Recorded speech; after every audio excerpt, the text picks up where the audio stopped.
ओम नमो ब्रह्मादिभ्यो ब्रह्म विद्या संप्रदाय कर्तृभ्यो वंश ऋषिभ्यो महद्भ्यो नमो गुरुभ्यः सर्वोपप्लवरहितः प्रज्ञानघनः प्रत्यगर्थो ब्रह्मैवाहमस्मि ओम शांति शांति शांति।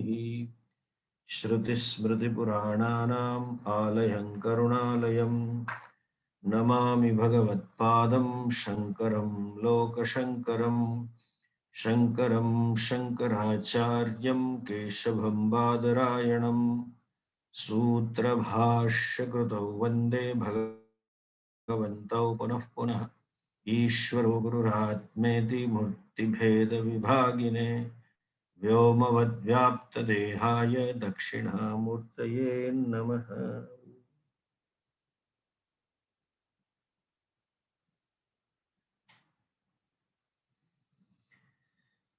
नमः श्री शंकरानंद गुरुपादाम्बुजन्मने सविलासमहामोहग्राहग्रासैककर्मणे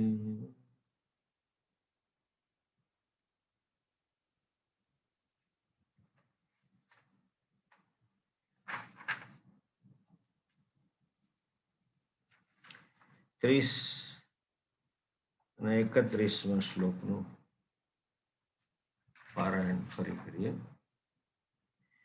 નદ્યાં કીટા ઇવાવર્તાદ નદ્યાં કીટા ઇવાવર્તાદ આવર્તાંતરમાશુતે આવર્તાંતરમાશુતે વ્રજંતો જન્મનો જન્મ વ્રજંતો જન્મનો જન્મ લભન્તે નૈવ નિર્વૃત્તિમ લભન્તે નૈવ નિર્વૃત્તિમ સત્કર્મ પરિપાકાત્તે સત્કર્મ પરિપાકાત્તે કરુણાનિધિનોદ્ધૃતા કરુણાનિધિનોદ્ધૃતા પ્રાપ્ય તીરતરુચ્છાયામ વિશ્રામ્યન્તિ યથા સુખમ વિશ્રામ્યન્તિ યથા સુખમ. એ વખતે આપણે ચર્ચા કરી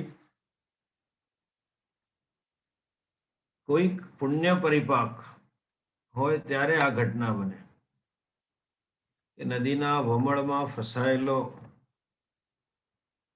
પેલું જીવડું કે જંતુ એને વટે માર્ગું જતા કોઈ વ્યક્તિના હૃદયમાં કરુણા ઉત્પન્ન થાય અને જેને લીધે એને એ વવળમાંથી બહાર કાઢીને વૃક્ષની છાયામાં એને મૂકી દે અને ત્યાં એ વિશ્રામ્યંતી એટલે સુખમ પ્રાપ્નોતી સુખેના આસ્તે સુખપૂર્વક એ જીવી શકે છે, વિશ્રામ કરી શકે છે.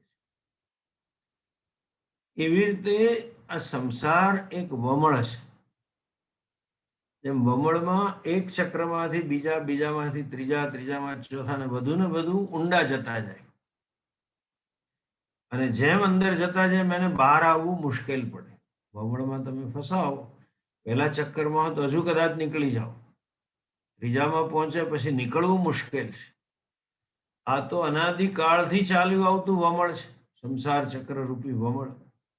કારણ કે આપણે જોયું કુર્વતે કર્મ ભોગાય કર્મ કર્તુમ ચ ભુજ્યતે નદ્યાઃ કીટાઃ ઇવ આવર્તનાત આવર્તનાંતરમ આશુ. એક ચક્કરમાંથી બીજામાં કર્મ ભોગ માટે કરે અને ભોગ કરે ત્યારે નવા કર્મના બીજ એ ઉત્પન્ન કરે. ભોગ કરે ત્યારે નવું કર્મ એના બીજ આવી જાય ને નવું કર્મનું પ્લાનિંગ કે શરૂઆત જાણે થઈ જાય છે. આવું એનું જીવન છે. અને એટલા માટે કોઈક કરુણા આવે. હવે શાસ્ત્રમાં એ કહ્યું નથી દાખલામાં, એને તમે આગળ જોઈ શકો છો. પેલા જીવડાને ઉદ્ધાર કરવા માટે વમળમાંથી બહાર કાઢવા માટે વ્યક્તિને એમ જ કરુણા ઉત્પન્ન થાય ને એને કાઢી લે. અને કાઢવા માટે એની પાસે હાથ તો જોઈએ ને, ત્યારે એ જીવાત્માને કાઢી શકે છે. અહીંયા તો આ દ્રષ્ટાંત જે છે એની મર્યાદા છે. દ્રાષ્ટાંતમાં ખૂબ જ દુર્લભ વસ્તુ છે. કારણ કે પેલો અંદર ફસાયો હોય એની જેમ કેટલાય જીવડા વમળમાં ડૂબી ગયા છે. હવે એ જ ટાઈમે પેલું વમળમાં હતું, એ જ ટાઈમે કોઈક વ્યક્તિનું ત્યાંથી પસાર થવું, પસાર થનારી વ્યક્તિનું એના પર ધ્યાન પડવું, અને ધ્યાન પડ્યા પછી એના મનમાં એવો ભાવ થવો કે આને હું ઉદ્ધાર કરું, અને ભાવ થયા પછી પ્રવૃત્ત થવું, અને પ્રવૃત્ત થયા પછી એનામાં એવી ક્ષમતા હોવી, મિનિમમ આ 5 વસ્તુ ભેગી થવી જોઈએ. એ જ સમયે પેલાનું જવું, ત્યાંથી એનું ધ્યાન થવું, એને ધ્યાન પડવું, ધ્યાન પડ્યા પછી મનમાં સંકલ્પ થવો, સંકલ્પ થયા પછી કાર્યાન્વિત કરવો કે ના ના એ બાજુ જવું, હાલો કાઢીએ. અને નહીં તો ઉતાવળ હોય, ના ના મારે મોડું થાય, જવા દો, આપણે કઈ એને કાઢવા નથી જીવડાને, આપણે મોડું થાય એમ કરીને પેલો માણસ જતો રહ્યો હોય. એટલે ગમે તે બની શકે છે. અને પછી જાય ને ત્યાં સુધીમાં ધીરે ધીરે જાય, એમાં તો કદાચ પેલું પાછું ડૂબી ગયું હોય ફરી પાણીમાં, એનો અંદર ડૂબાઈ ગયો એવું નહીં, એ તરત ઝડપથી, અને એની પાસે હાથ હોય, હાથનો ઠૂંઠો હોય કે હાથમાં વાગ્યું હોય તો પાણીમાં ન પલાળે કે હમણાં જ પાટો બાંધ્યો, બહાર નથી પલાળો. જરૂરી ક્ષમતા હોય એની પાસે. આ બધું 5 વસ્તુ. પણ અહીંયા તો એનાથી વધારે એક બીજી વસ્તુ છે. શું છે કે મનુષ્યનો જન્મ મળવો એ દુર્લભ છે. ત્યાંથી શરૂ કરવું પડે. કારણ કે જીવડું તો એક જ પ્રાણી છે કે ચાલો એની યોની છે, હાથથી ઉપાડીને કાઢી લીધું. કોઈને એવી ઈચ્છા થાય કે મારે આનો ઉદ્ધાર કરવો છે, પણ જેનો ઉદ્ધાર કરવો હોય એ ગાય, કૂતરા, બિલાડા હોય તો તમે એનો ઉદ્ધાર કરી જ ના શકો. તમે એને શું ઉપદેશ આપો? અને એ શું ઉપદેશ સમજવાના? તમે પાળેલા કૂતરાને મેં જોયું છે, લોકો વાતો કરતા હોય, કૂતરા જોડે પોતાના ભાવ રજૂ કરતા હોય, બધું કરતા હોય. કૂતરું બિચારું આમ નિર્દોષ ભાવે હામું જોયા કરે કે હું બડબડ કરે છે. He doesn't know what you are talking.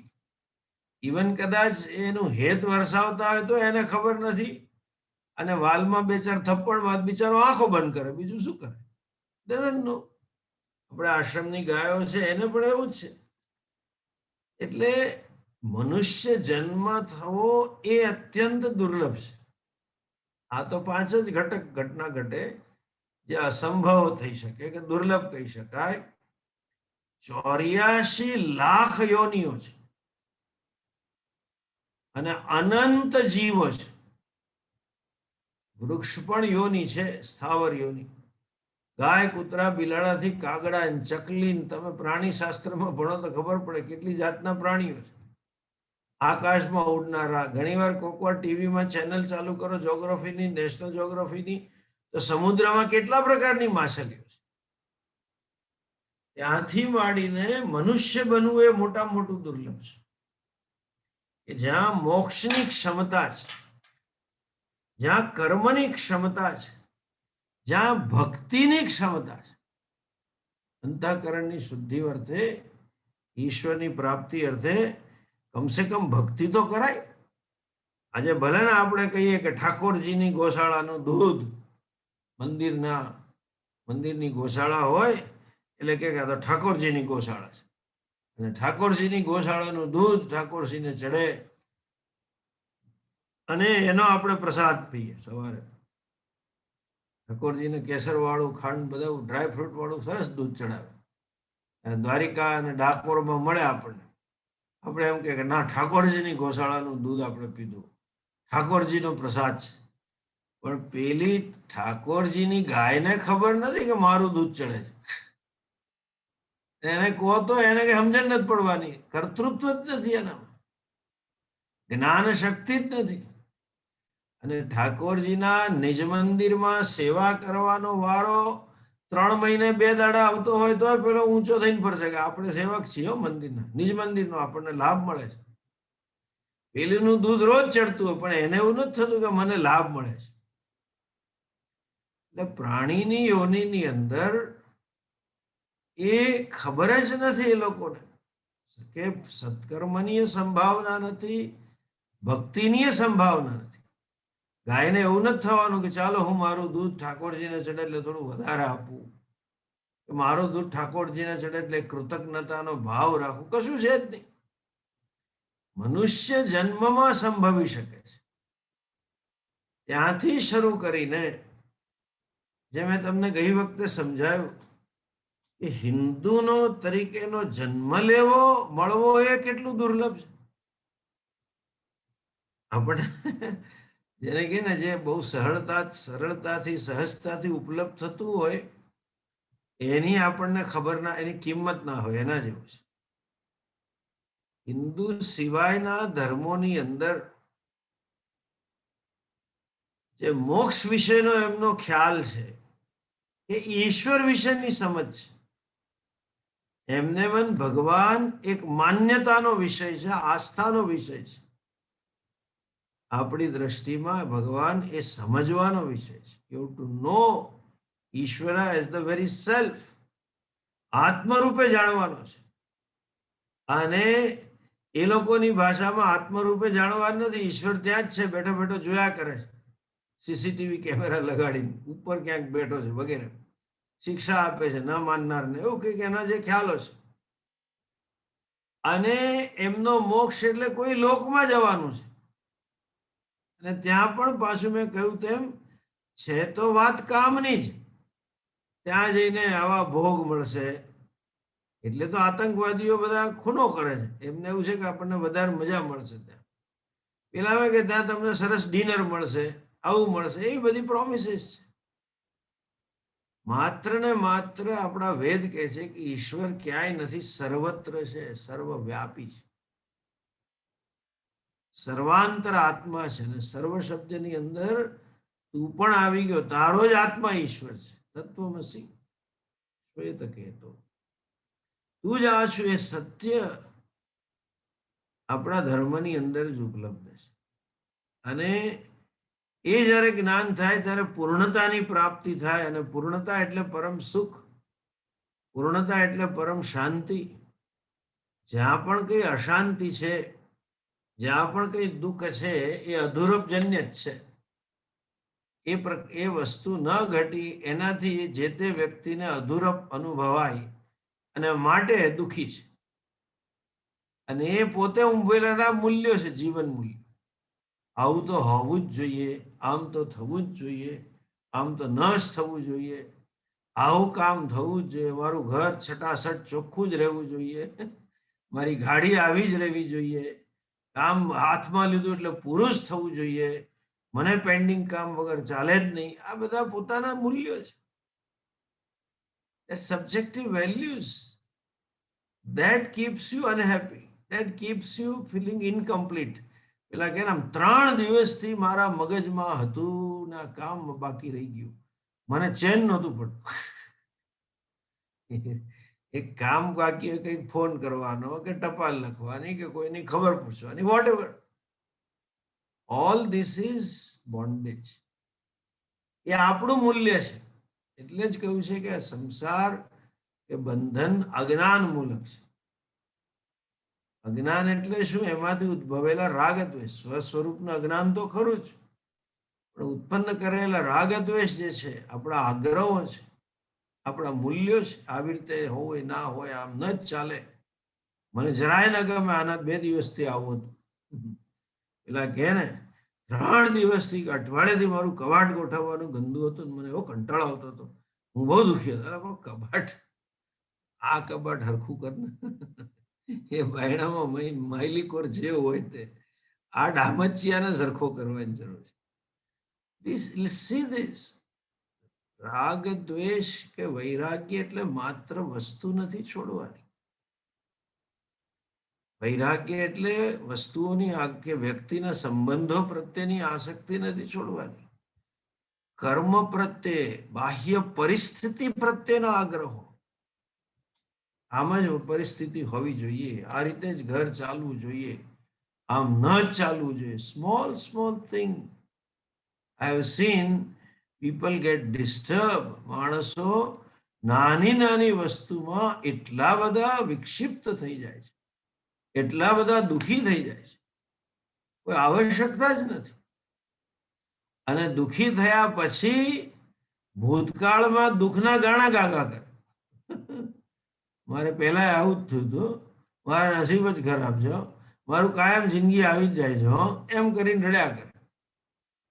દુઃખ હોવું એક વસ્તુ છે, ભૂતકાળમાં આવ્યું એક વસ્તુ છે, પણ એ ભૂતકાળના દુઃખને ઘૂંટ્યા કરીને દુઃખના કારણથી દુઃખી થવું એ બીજી વસ્તુ છે. એને દુઃખનું દુઃખ કહેવાય. છેલ્લા 20 વર્ષથી મારે આમ જ છે. એટલે પણ તો શું થયું યાર, 20 વર્ષ, 21નું વર્ષ સુધાર, ન સુધરે એવો તો સ્વીકાર કે આમ જ જીવવાનું છે. મારા નસીબ જ હવે બધા મને 20 વર્ષથી હેરાન કરે, 25 વર્ષ. એટલે પણ કોઈ હેરાન નથી કરતું. Your values R suffering. You are suffering because of your values. એવું જરાય નથી. તમને બધાને એવું લાગે છે. તમારે બધા is all self justification. Justifying oneself to be true is રાગદ્વેષ.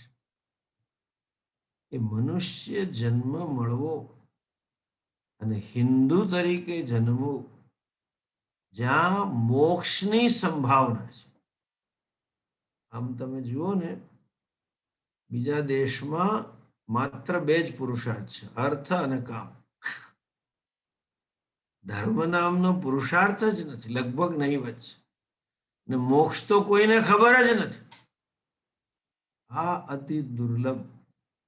માણસ બનવું અને હિન્દુ બનવું. અને હિન્દુ બન્યા પછી એવા હિન્દુને ઘરે ન જન્મ આવ્યો કે 5મી પેઢી અમારી પરદેશમાં આવી ગઈ હતી, 7મી 4થી પેઢી આવી ગઈ હતી અહીંયા, અને અમે ત્યારે અહીંયા જ જન્મ્યા વગેરે. હું વેસ્ટ ઇન્ડિઝ ગયો તો, ટ્રિનિડાડ. મને બહુ આશ્ચર્ય થયું. 2 દિવસ પછી ખબર પડી મને, 2 કે 3-4 દિવસ નીકળવાના આગલે દિવસે, કે અમુક મંદિરો શનિ રવિ જ ખોલે. લ્યો, આપણને કેટલું વાહિયાત લાગે. મંદિર તો રોજ પૂજા થવી જોઈએ. એ લોકોને એટલું સાહજિક લાગે છે, અને હજુ મને એ ભૂલાતું નથી કે આવું કેવી રીતે થાય. Why can't you have a priest? Pay him. સવારે કલાક આવીને પૂજા તો કરે. પણ એવું પેલું જુમ્મે કે જુમ્મે, રવિવાર ટુ રવિવાર, શુક્રવાર ટુ શુક્રવાર એ લોકોએ કરી નાખ્યું ત્યાં રહીને. હવે એ લોકોને બિચારાને વેસ્ટ ઇન્ડિઝમાં 4 પેઢીથી 5 પેઢીથી લોકો ગયા છે.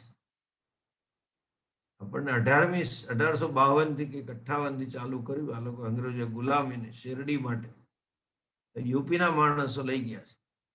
એના રેકોર્ડ છે, બ્રિટિશ ડોક્યુમેન્ટ છે.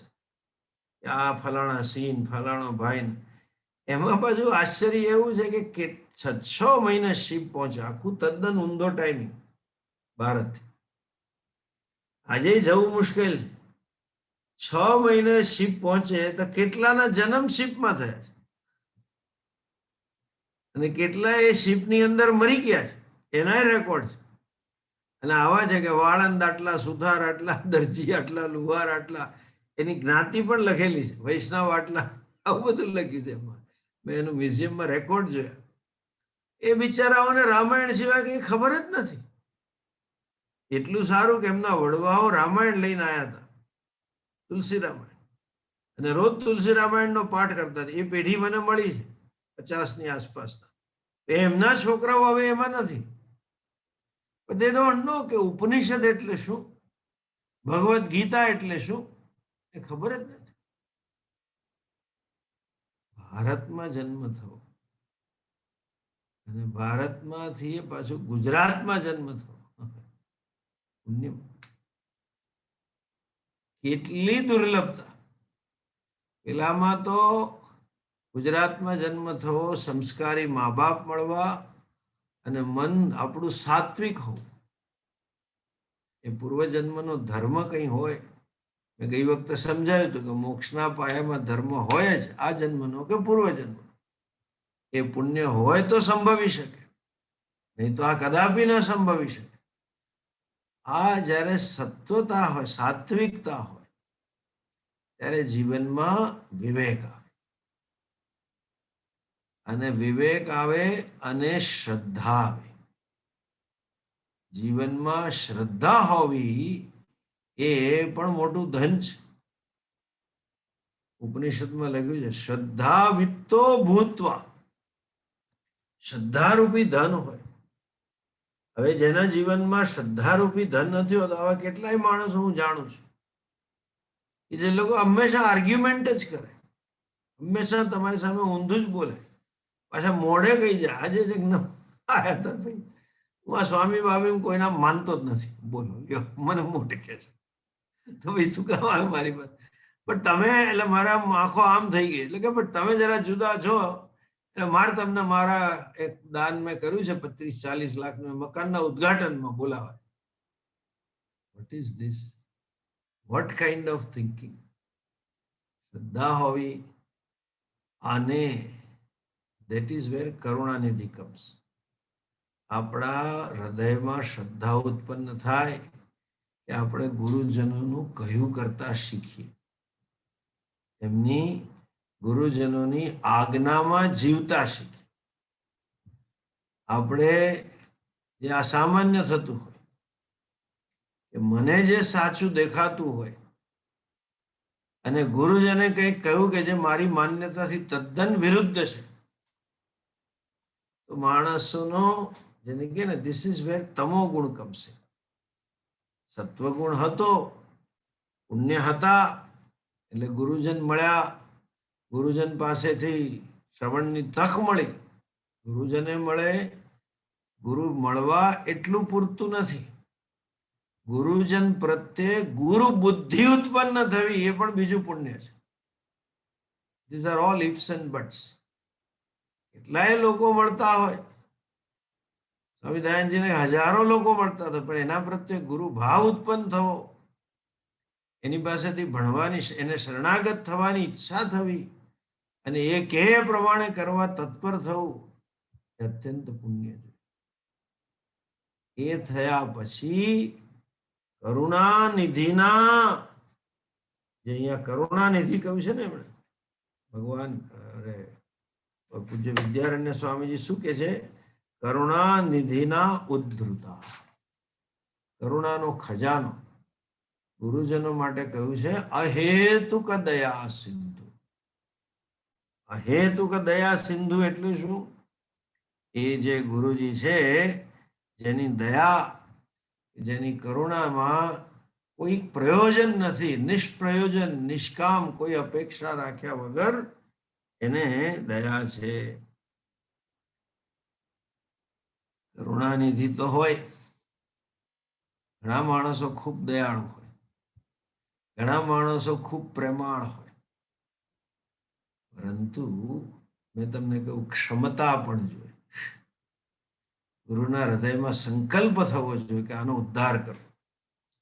અર્જુને કહી દીધું, શિષ્યસ્તેહમ સાધિમામ ત્વામ પ્રપન્નમ.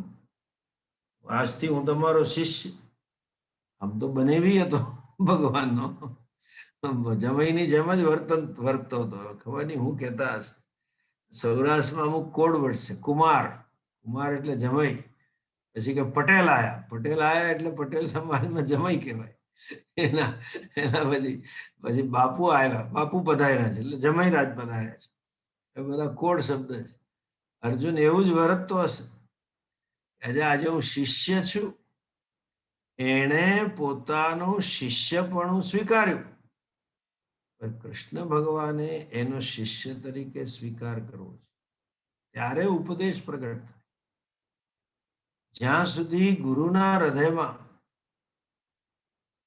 સામી વ્યક્તિ યોગ્ય ન લાગે, એના પ્રત્યે એનું કલ્યાણ કરવાની, એનો મોક્ષ કરવાની ઈચ્છા કે સંકલ્પ ઉત્પન્ન ન થાય, ત્યાં સુધી જ્ઞાનનું પ્રાગટ્ય થતું નથી. એ હૃદયમાંથી પ્રગટ થાય છે જ્ઞાન. ગુરુજનો કદી જ્ઞાન આપતા નથી. Please understand. જ્ઞાન સ્વયં મુખમાંથી સરી પડે છે. એ સરી ક્યારે પડે? જ્યારે સામેની વ્યક્તિનું હૃદય શુદ્ધ હોય, એની શ્રદ્ધા ગુરુજનોને દેખાય, એનું સમર્પણ ગુરુજનોને દેખાય, અને ખાલી સમર્પણ કે શ્રદ્ધા નહીં, એની તીવ્ર મોક્ષેચ્છા ગુરુજનોને જ્યારે દેખાય ત્યારે એના કલ્યાણ માટે એના માટે કંઈક ઘણી વાર જોયું છે. મોક્ષની તો વાત જવા દે, વ્યવહારમાં આપણે ઘણા માણસોને કંઈક કહીએ કે જો તું આમ કર્યું હોત ને તો તને ઓછી તકલીફ પડે. ભાઈ એમ નહીં, આમ હતું ને એમ, હવે આર્ગ્યુમેન્ટ જ કરે, ડિફેન્સ મિકેનિઝમ, પોતાની જાતને સાચી ઠેરવવા વાત જ કર્યા કરે. 2 વાર 3 વાર આપણે પાછું એને સમજાવીએ તો આમ કરે. આપણને એવો કંટાળો આવે કે એને શું કહેવું. એના સારા માટે તમે કહો છો, એના કલ્યાણ માટે તમે કહો છો, એને કંઈ કામ કર્યું ને એમાં હેરાન થયો એ તમે ના થાવ એના માટે કહો છો, પણ એ માણસ હંમેશા પોતાની જાતને સાચી ઠેરવવા માટે પ્રયત્ન કરે. કંઈક તકલીફ પડી છે, ધીસ ઇઝ ઇન્ટરનલાઇઝિંગ. એને એવું લાગે કે મારો વાંક છે, એવું મન કહેવા માંગે છે. આપણે એવું કહેવામાં રસ જ નથી તારો વાંક છે. રસ એટલો જ છે કે તને હું સરખી સિસ્ટમ મદદ કરી આપું કે એ સારું થાય.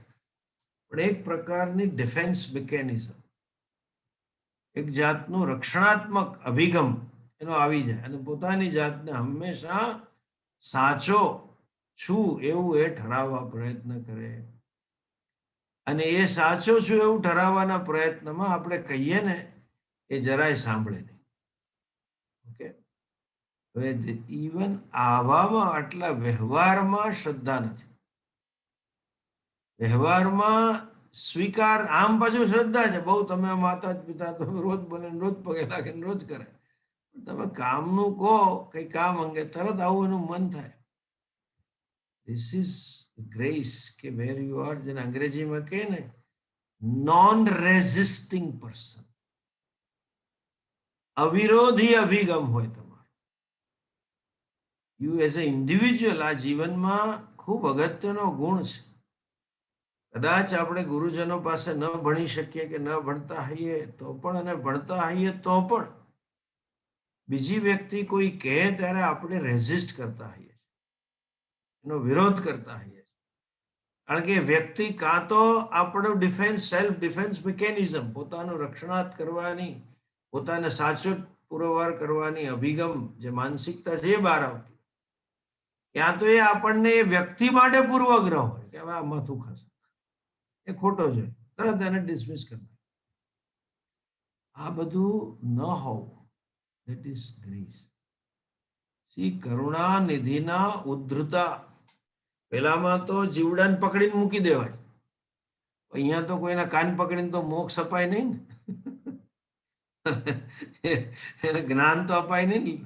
જ્ઞાન એવી વસ્તુ છે કે લેવું હોય તો અપાય, ખાવાનું ધરાર અપાય. બધી મમ્મીઓ કર્યા હોય આવા ખેલ. છોકરો ના ખાતો નાક દબાય ઘાલ દે અંદર મોઢાની અંદર, પેલું ચાવીને ખાઈ જાય.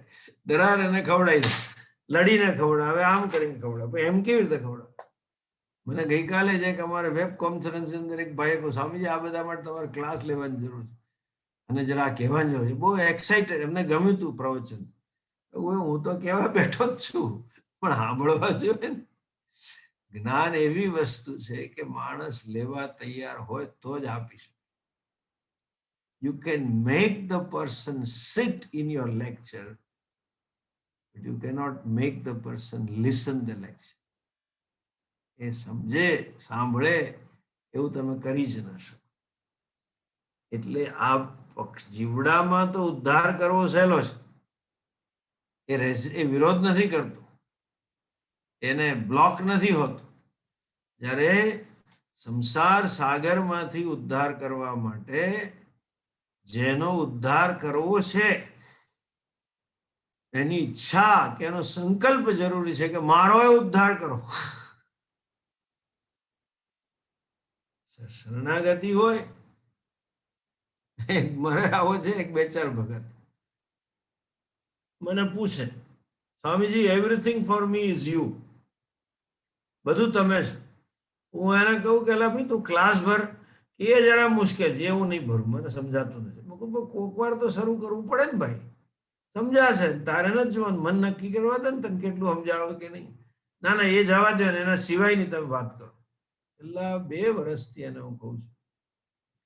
ખાસ અમેરિકાથી આવે તો 3 વર્ષમાં 4-5 વાર આવે ને 2-3 વાર ટાઈમ કાઢીને મારી સાથે રહેવા આશ્રમમાં 3-4 દિવસ રહીને જાય. પણ કામ નથી, શાસ્ત્ર ભણવા નથી. હા હા, ઈશ્વરની કૃપા. મને કહું ને, મોક્ષેચ્છા હોય તો સંભવી શકે, એ પણ દુર્લભ છે. અને મોક્ષેચ્છા આવ્યા પછી ભણવાની ઈચ્છા હોય, મોક્ષની ઈચ્છા હોય, તમે કોની પાસે મોક્ષ માંગો છો એ પણ અગત્ય. મહાપુરુષો માટે શબ્દ છે સ્વયં તીર્ણાહા પરાંતારયતિ. સ્વયં તીર્ણ છે અને બીજાનો ઉદ્ધાર કરે છે એવા મહાપુરુષો છે. અને બીજા છે સ્વયં નિમગ્નાહા, સ્વયં મગ્નાહા, પોતે ડૂબેલા છે અને અન્યાન નિમગ્નયતિ, બીજાને ડૂબાડતા હોય છે. એમને પોતાને ખબર નથી મોક્ષ એટલે શું. અધ્યાત્મના ક્ષેત્રમાં માણસ પહેલી વાર ગુરુજન પાસે જાય ત્યારે એને ખબર નથી કે આ યોગ્ય રસ્તો છે કે કેમ. આજે તમે બધા આટલું ભણ્યા પછી ખબર પડે કે હા, જ્ઞાન વગર મોક્ષ ના થાય એટલી તો ખબર પડી. પણ બીજે ક્યાંક પહોંચી ગયા હાઈએ, કોક લઈ જાય. અને ક્યાંક મેં કહ્યું તેમ આમાં પોતાની ઈચ્છા જોયા પછી એનો ઉદ્ધાર થઈ શકે. પેલામાં તો જીવડું ઉપાડીને ફેંકી દેવાય, પણ સંસાર સાગરમાં ન થાય. આ તો પેલા અમદાવાદીનો જોક જેવું છે ને. અમદાવાદના લોકો દુઃખ ન લગાડતા, એન્જોય ધ જોક. કે પેલો અમદાવાદી પાણીમાં પડી ગયો, કાદવમાં, ખાડામાં. ચીકણું હતું ને ટ્રાય કરે ને ઉપર આવે, લપસી પડે બિચારો. આટલું પાણી હતું પણ પડ્યો હતો. એને મદદ કરવા એક વટે માર્યું કે લાય હાથ, લાય હાથ, લાય હાથ, લાય. આપે જ નહીં, જાતે ટ્રાય કરે લપસન પડે. બીજા એક કે અમદાવાદી છે, તમે ભાષા સુધારો. શું કહેવાનું? હાથ લાય નહીં, લે મારો હાથ, લે મારો હાથ. જેવો કોણ લે મારો હાથ, તરત પકડી લીધો. આપવામાં આપણે નહીં, લેવામાં આપણે તૈયાર છીએ. તમે એનો ઉદ્ધાર કરી શકો ત્યારે કે જયારે હાથ આપે તો એને ઉપર ખેંચી શકો. એમ સંસાર સાગરમાંથી ઉદ્ધાર કરી ગુરુજન ત્યારે કરી શકે જ્યારે સો કોલ્ડ શિષ્ય કે સો કોલ્ડ દેટ ભક્ત કે સો કોલ્ડ શ્રોતા એ પોતે સ્વયં ઈચ્છતો હોય કે મારે મારો ઉદ્ધાર કરાવો છે. એ તો ઉદ્ધાર થાય ને. અને જેમ મેં કહ્યું તેમ એ દુર્લભ છે, ઉદ્ધાર મોક્ષેચ્છા હોવી દુર્લભ છે. અને અનેક તમારે વિવેક સ્વરણીમાં આવશે મનુષ્ય દુર્લભમ ત્રયમેવૈ તત દૈવાનુગ્રહ હેતુકમ મનુષ્યત્વમ મુમુક્ષુત્વમ મહાપુરુષ સંશય. મનુષ્ય જન્મ, મુમુક્ષુપણું અને મહાપુરુષ મળવા એટલે જ્ઞાની. The teacher should be competent enough to, the guru should be competent enough to help one get liberation. પોતે સ્વયં મુક્ત ન હોય અને બીજાને મોક્ષ અપાવવાની વાતો કરે.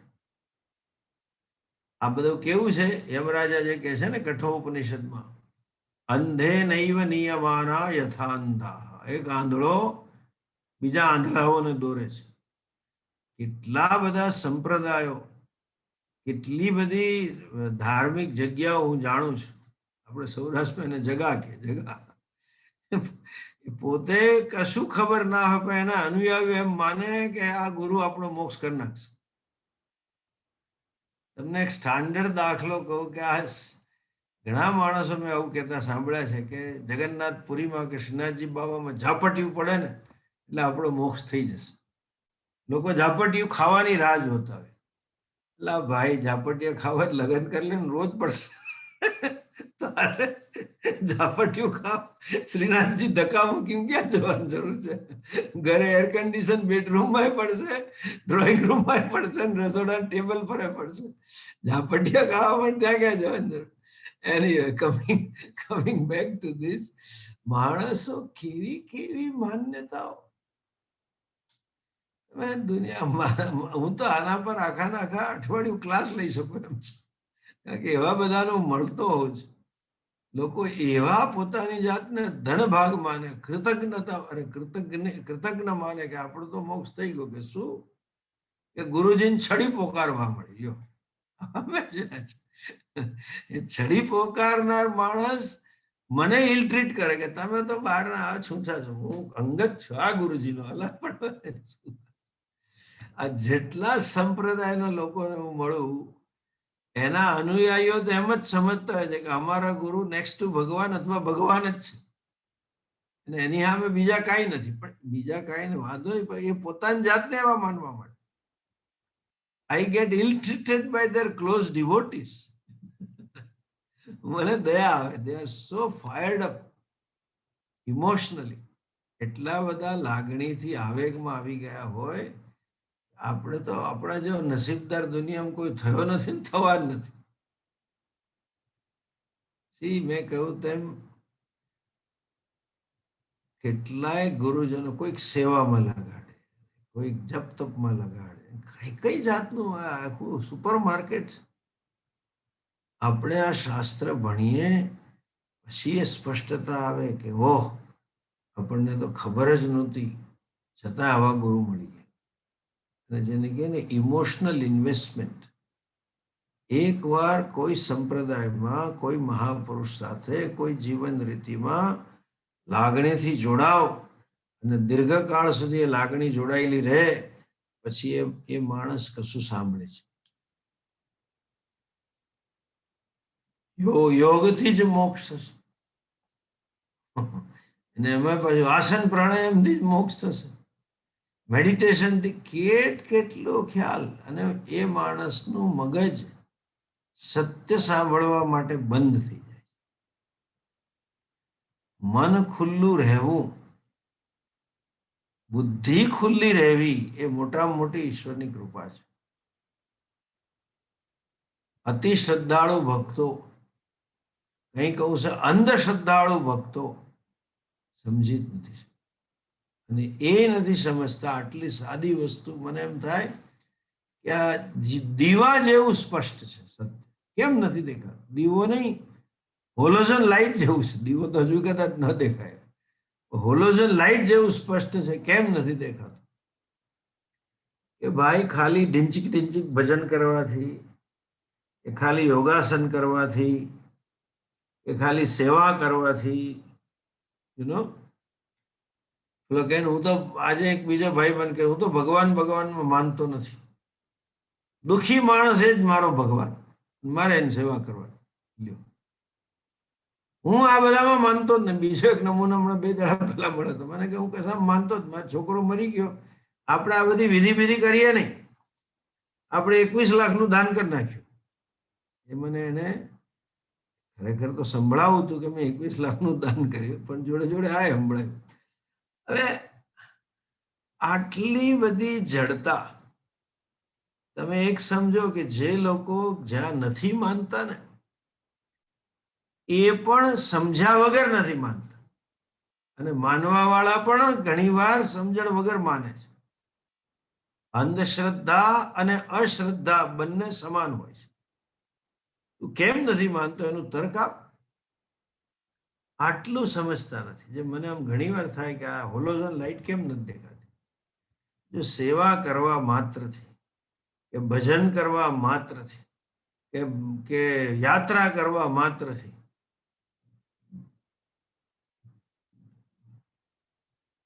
કે યોગ કરવા માત્રથી જો મોક્ષ થઈ જતો હોત તો કૃષ્ણ ભગવાને ગીતા ભજનાવલી ના કહી હોત. એને ભગવાને દ્રોળ ના ગાયા હોત કે લે ભાઈ અર્જુન, આ ગાયા કરજે, તારો મોક્ષ થઈ જાય. ભગવાને આસન પ્રાણાયામ ન કર્યા હોત, ફલાણી ક્રિયા, સુદર્શન ક્રિયા, સુદર્શન છે કે કુદર્શન છે, ક્રિયાનું નામ ખબર નથી, all that could have been done. તો ભગવાને એમ કહ્યું ને કે બીજા ગો સેવા કર, તારો મોક્ષ થઈ જશે. સાક્ષાત કૃષ્ણ પોતે ગીતામાં કહે છે કે આત્મજ્ઞાન વગર મોક્ષ નથી. એ પણ સ્વીકારવું નથી. આ જેને કે ને ધોળું આઈ મીન હોલોજન લાઇટમાં દેખાય એવું સત્ય છે. કેમ એમણે, અને પાછા ભગવાને જ એનો પ્રિય સખાને કહ્યું છે, સખા ચેતી, એનો ભક્તો સિમે સખા ચેતી, તું મારો ભક્ત છું, ખાસ મારો મિત્ર છું. અને આખા મહાભારતની અંદર આમ જોઈએ તો આમ દેખાય કંઈક આવશે કે અર્જુન પ્રત્યેનો પ્રેમનો પક્ષપાત હતો, એમને વધારે વાલો હતો.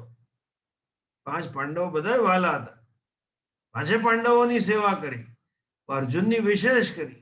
આટલો પ્રેમ હોય એને તો આપણે ઊંધા રસ્તે ન દોરીએ ને. કોઈ માં પોતાના છોકરાને ઊંધું થોડું કે, કોઈ બાપ થોડું કે જેને પ્રેમ હોય ને. પણ તોય લોકો ગીતાને સ્વીકારવા તૈયાર નથી, તોય લોકો ઉપનિષદને સ્વીકારવા તૈયાર નથી, તોય લોકો શાસ્ત્રને સ્વીકારવા તૈયાર નથી. અને આપણા કેવા પુણ્ય હશે કે કયા ગુરુ મળ્યા એ જ ખબર નહોતી. ગુરુજી મળી ગયા, શ્રદ્ધા ઊભી થઈ ગઈ, ભણવા માંડ્યા, પછી ખબર પડી કે લે આ તો સાચું જ મળી ગયું છે, આપણે રાજમાર્ગ ઉપર પહોંચી ગયા છે. એ ગલી ગુચીઓને બદલે we are on the right path. એટલે એ પણ કેટલું દુર્લભ છે.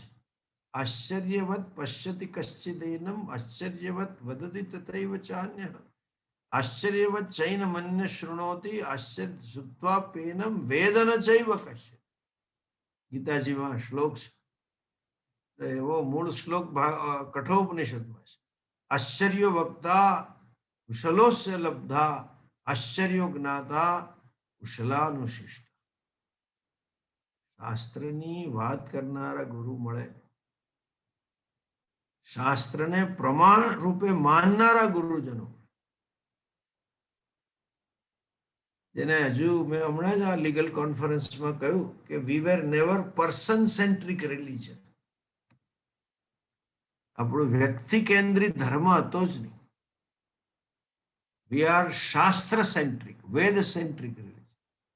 શાસ્ત્ર વેદને કેન્દ્રમાં રાખીને જીવનારા છે, વેદ પ્રમાણ છે. સાક્ષાત કૃષ્ણ અને રામ જે ભગવાનના અવતાર છે, એણે પણ વેદની મર્યાદાઓનું પાલન કર્યું, એણે પણ વેદને પ્રામાણ્ય આપ્યું. શ્રીમદ ભાગવતમાં લખ્યું છે. વન્ય કથાકારો કેમ નથી કહેતા, જન્મોત્સવ બધા કરાવે ઢીંચીક ઢીંચીક ઢીંચીક, આ વસ્તુ નથી કરતા. જો આપણી સંસ્કૃતિની મહાનતા, કોઈ ભગવાને શાસ્ત્ર શરૂ નથી કર્યા, ભગવાનના દીકરાએ કે ભગવાનના દૂતે કે ભગવાને, ભગવાન પણ વેદની પરંપરા સનાતન ધર્મના અસ્તિત્વ હતું ને એમાં જન્મ્યા છે. ઇનફેક્ટ વિધર્મીઓ એવા જ છે, સો કોલ્ડ હિન્દુ ધર્મમાં જે ન માનનારા, જે સ્વતંત્ર વિધર્મી એટલે બીજા સ્વતંત્ર ધર્મો કહો, જૈન કહો કે બુદ્ધ કહો, એ જય મહાવીર સ્વામી જન્મે તો હિન્દુ જ હતા, બુદ્ધે જન્મે તો હિન્દુ જ હતા. રામ અને કૃષ્ણએ સનાતન ધર્મને શરૂઆત નથી કરી, અનાદિકાળથી ચાલી આવતા ધર્મ આ પરંપરામાં એમણે જન્મ લીધો. અને આ પરંપરા વેદની પરંપરા, વેદની મર્યાદામાં જીવ્યા. ભગવાને મથુરા આવતા પહેલા પુરવાર કરી નાખેલું કે હું સર્વજ્ઞ સર્વશક્તિમાન છું. જે રીતે રાક્ષસોને માર્યા, બ્રહ્માજીનો મોહ દૂર કર્યો, અને ગોવર્ધન ધારણ કર્યો, અને યમલાર્જુનનો ઉદ્ધાર કર્યો, અને કાલી અને નાથ્યો, અને કેટલાય એને ખેલ પાડ્યા હતા ભગવાન. એ બધું કરીને હતું પોતે સર્વજ્ઞ સર્વશક્તિમાન છે, અંતર્યામી. એમને ખબર હતી કે આ ધેનવાસુર આવ્યો, ને આમાં ફલાણા બકાસુર આવ્યો, ઢીકણો અસુર આવ્યો, he knew all that. અને એ બધા અસુરોને એમણે ધામમાં પહોંચાયા યોગ્ય રીતે. પણ જ્યારે કંસને માર્યો, બધું પરિસ્થિતિ થાળે પડી, પછી એકવાર દેવકીજી વસુદેવને કહે છે, ડાયલોગ્સ, જો સ્ત્રી, ચોથો પહેલો સ્ત્રીનો છે આગળ ધર્મનો, એ દેવકીજી કહે છે કે હે નાથ, આપણો છોકરો અસંસ્કૃત રહી ગયો, એને આપણે સંસ્કાર ન કરી શક્યા, સંજોગો એવા હતા, પરિસ્થિતિ એવી હતી કે આપણે ગોવાળિયાને ત્યાં મૂકી આવવો પડે. અને એ ગોવાળ રહ્યો અને માટે એના સંસ્કાર કરો તમે અને એને ગુરુજન પાસે મોકલો. બોલો. અને શ્રીમદ ભાગવતમાં વર્ણન છે, લાલાને જનોઈ આપ્યું વસુદેવજીએ, યજ્ઞોપવિત આપી, બટુ બનાયા, બ્રહ્મચારી બનાયા ને કહ્યું કે જાઓ બેટા હવે ગુરુ પાસ ભણવા, સાંદીપની ઋષિ પાસે. વેદની મર્યાદા એ ગુરુજન પાસેથી જ જ્ઞાન પ્રાપ્ત થાય. એટલે પોતે ગયા ગુરુજન પાસે ભણવા. એટલું જ નહીં, પણ વેદની મર્યાદા છે કે ગુરુજનોની સેવા કરવી જોઈએ. એ લાલાએ સેવા પણ કરી. અને કેવી સેવા કરી! એમાંથી તો સુદામા દોસ્તારી થઈ. આપણે સાંભળીને મોટા થયા. કૃષ્ણ અને સુદામા લાકડા વીણવા જતા હતા, ગાયો ચરાવવા જતા હતા. આ બધી સેવા કરી. ભગવાને પણ વેદની મર્યાદાનું પાલન કર્યું છે. અને આજે તમે જુઓ, આપણને દુઃખ થાય. હું આ બધું કોઈ વ્યક્તિ માટે નથી કહેતો, મારી પીડા કહું છું. દુઃખ થાય, વ્યક્તિ કેન્દ્રી સંપ્રદાયો ઉભા થઈ ગયા. સિદ્ધાંત કેન્દ્રી નહીં, વ્યક્તિ કેન્દ્રી, પર્સન સેન્ટ્રિક.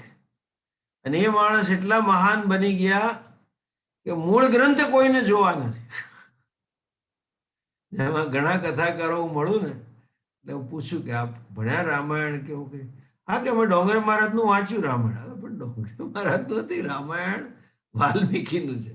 રામાયણ તુલસીકૃત છે. મેં મોરારી બાપુનું રામાયણ 5 વાર સાંભળી લીધું. એટલે 5 વાર સાંભળીને તું કથાકાર થઈ ગયો. એવી રીતે કેટલાય સંપ્રદાયો છે જે ગુરુદેવ ગુરુદેવ ગુરુદેવ પાસે, ગુરુ જ સર્વસ્વ. ગુરુ શાસ્ત્રની વાત નથી કરતા તોય સર્વસ્વ, અને શાસ્ત્રની વાત કરતા હોય તોય કોઈને મૂળ ગ્રંથ જોવો નથી. એમાંથી આપણે બચી ગયા. એવા ગુરુ શુદ્ધ, આ શબ્દ યોગ્ય નથી, પણ એનો ખાલી એનો રૂઢિપ્રયોગ જુદો છે એનો, પણ વાચ્યાર્થ લો તો અહીંયા યોગ્ય છે. એવા ગુરુ ભટકાઈ ગયા. જસ્ટ જયારે મળ્યા ત્યારે તો કશી ખબર નહોતી. મળ્યા અને ભણ્યા પછી ખબર પડી કે એ પોતે સ્વયં શાસ્ત્રને પ્રામાણ્ય આપે છે, શાસ્ત્રને ભણાવે છે. વ્યક્તિને મહાન નથી કહેતા, શાસ્ત્ર મહાન. આવા ગુરુજનો પ્રાપ્ત થવા અને એ ગુરુજનોમાં મારો ઉદ્ધાર કરવાનું સામર્થ્ય હોવું પણ જરૂરી છે. શાસ્ત્રની વાત કરતા હોય, ગીતા પર પ્રવચનો કરતા હોય, હવે કેટલાય મહાત્માઓનો હું જાણું છું, એનો ભાવ સારો છે મહાત્માનો, પણ પોતે પરંપરાગત ગીતા ભણ્યા નથી, એટલે શાસ્ત્રનું યથાર્થ અર્થઘટન કરી નથી શકતા. અને માટે સ્વયં કન્ફ્યુઝડ, પ્રાણ કન્ફ્યુઝ હતી. ધીસ ઇઝ ઇંગ્લિશ કે ને, ઇંગ્લિશ અને હિન્દીનું હાઇબ્રિડ છે. સિંગ્લિશ છે, સિંગ્લિશ છે. સંસ્કૃત અને ઇંગ્લિશ, સાયન્સ ઇંગ્લિશ છે. સ્વયં કન્ફ્યુઝડ, પરાન કન્ફ્યુઝ હતી. પોતે પોતે ગરબડમાં છે, પોતે અસ્પષ્ટ છે ને બીજાને અસ્પષ્ટતા આપ્યા કરે છે. એને બદલે એમાંથી આપણે બચી ગયા. કેટલાય જન્મો જન્માંતરના પુણ્ય હોય, ઈશ્વરની અસીમ કૃપા હોય, ત્યારે આ બધું સંભવ. ને પેલામાં તો ક્ષમતા શું જોઈએ? ગુરુજી પાસે હાથ, એટલે જેને પેલા વમળમાં ફસાયેલા જીવડાનો ઉદ્ધાર કરવો હોય તો હાથ જોઈએ. એની પાસે સંસાધનમાં પોતાની ઈચ્છા જોઈએ ને ઈચ્છા શક્તિ સાથે સામર્થ્ય જોઈએ. હાથમાં વાગ્યું કર્યું હોય કે પીડા, એવું કશું નથી, એવું કરી શકે. અહીંયા કયું સામર્થ્ય છે? ગુરુજનો કેવા હોવા છે? શિષ્યના પક્ષે મેં કહ્યું તેમ મુખ્યત્વે 2-3 વસ્તુ છે. એક તો મોક્ષેચ્છા હોવી જરૂરી છે, મોક્ષ મેળવવાની તૃષ્ણા, અને માટે ગુરુ પાસે છે. અને ગુરુજનો પાસેની શ્રદ્ધા હોવી જોઈએ. ઈચ્છા હોય પણ શ્રદ્ધા ઉત્પન્ન ના થાય તો એ જ્ઞાન નથી થતું. પણ ગુરુ કેવા હોવા જોઈએ? એક તો કહ્યું મેં તમને, જે શાસ્ત્રમાં નથી લખ્યું, સાંપ્રત સમસ્યા છે. જે તે સમયે 14મી સદીમાં, જ્યારે 14મી 15મી સદીમાં વિદ્યારણ્ય મુનિજીએ લખ્યું શાસ્ત્ર, ત્યારે આવી કોઈ સમસ્યા નહોતી. સમાજ વેદની મર્યાદામાં જીવતો હતો. કોઈ વ્યક્તિ કેન્દ્રી સંપ્રદાય નહોતા. આજે હું જોઉં છું આ બધા આંતરરાષ્ટ્રીય, શરૂઆતમાં મેં આ યોગા ડે કરાવવામાં થોડો રોલ ભજવેલો, વર્લ્ડ ઇન્ટરનેશનલ ડે ઓફ યોગામાં. એ થઈ ગયો એટલે પછી થોડા મારા જે લોકો જાણતા તે મને કંઈક કોન્ફરન્સમાં બોલાવે, ઉદઘાટન વર્લ્ડ. મેં એકવાર ઇંગ્લેન્ડ ગઈ આવ્યો, એકવાર યુએસ હતું, એકવાર કંઈક બીજા 3-4 હું આવી આંતરરાષ્ટ્રીય કોન્ફરન્સમાં જઈ આવ્યો. ને yoga masters from the world આવું બધું લખેલું. દુનિયાથી બધા યોગના આચાર્યો, માસ્ટર, આ માસ્ટર શબ્દનો અર્થ આચાર્ય આપણે કરવાનો, બધા યોગના મહાજ્ઞાનીઓ પધારે. અને પછી થાય એનાઉન્સમેન્ટ કે ફલાણી સ્કૂલ ઓફ યોગા નો હવે આ માસ્ટર તમને યોગ બતાવશે. પછી ઢીકણી સ્કૂલ ઓફ યોગાનો માસ્ટર યોગ બતાવે. અલા કાકા, ફલાણી ઢીકણી સ્કૂલ ક્યાંથી આવી? મૂળ પતંજલિ છે. તમે પતંજલિની વાત કરો, ફલાણા ઢીકણા ક્યાંથી આવ્યા? એ સંપ્રદાય, એટલે વ્યક્તિ કેન્દ્રિત આ બધું સંપ્રદાય થઈ ગયું. Anyway, coming back to this, ગુરુજનો પાસે એ અપેક્ષા શું કે એ શાસ્ત્ર સેન્ટ્રિક હોવા, શાસ્ત્રથી મોક્ષ અપાવનાર, નહીં કે વ્યક્તિ કેન્દ્રી, કે મારા આશીર્વાદથી, કે મારી કૃપાથી, કે આ કામ કરવાથી, કે આ નહીં કરવાથી, નહીં. શાસ્ત્રની દ્રષ્ટિ છે ઋતે જ્ઞાનાન્ન મુક્તિ, જ્ઞાન સિવાય મોક્ષ નથી. જ્ઞાનાદેવ તુ કૈવલ્યમ, જ્ઞાનથી જ કૈવલ્યની પ્રાપ્તિ થાય છે. ગીતાજીમાં પણ યથેધામસી સમિદ્ધોગ્નિ ભસ્મસાત કૃતે તથા જ્ઞાનાગ્નિ સર્વ કર્માણી ભસ્મસાત કૃતે. જ્ઞાન પ્રદાન કરનારા, જ્ઞાનની વાત કરનારા ગુરુ જોઈએ. ગુરુજનો કેવા જોઈએ? એક શબ્દમાં કહ્યું છે આચાર્ય, જેનું વર્ણન હવે પછીના શ્લોકની પહેલી લાઈનમાં છે. ઉપદેશમ અવાપ્ય એવમ આચાર્યાત તત્વદર્શિન, તત્વદર્શિન આચાર્યાત સકાશાત ઉપદેશમ અવાપ્ય પ્રાપ્ય. એ શ્લોક આવતા અઠવાડિયે આપણે જોશું.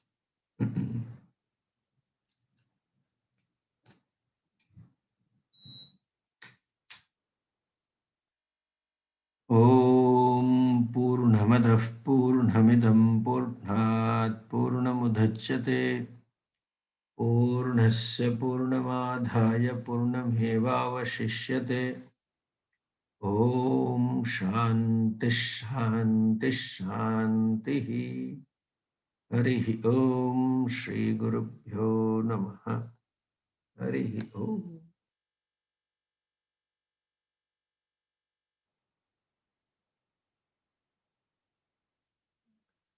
આવતા સોમવારે